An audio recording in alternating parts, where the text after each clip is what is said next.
আচ্ছা দিলাম আচ্ছা হলুদ দিলাম এটা না দিলাম এটা বুড়ো বুড়ো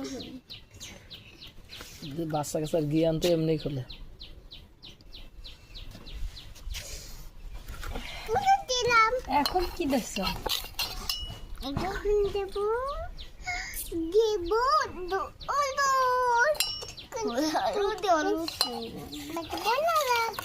দেবো নাড়া আচ্ছা এবার হলুদ দিলাম এবার দেবো নাড়া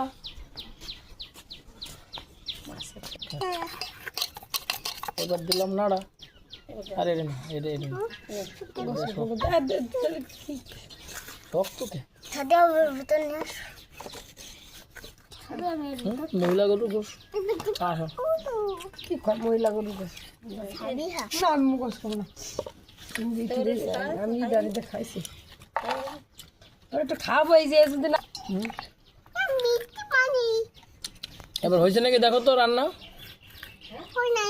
রান্না হয়ে গেছে। এবার আমার দিকে একটু তাকান রান্না হয়ে গেছে। এই যে এটার নাম কি হ্যাঁ টক দই ছিল তো দিয়ে দিলাম। কত দিবা সাবি কইছি বলে আমরা আমি এবার দেব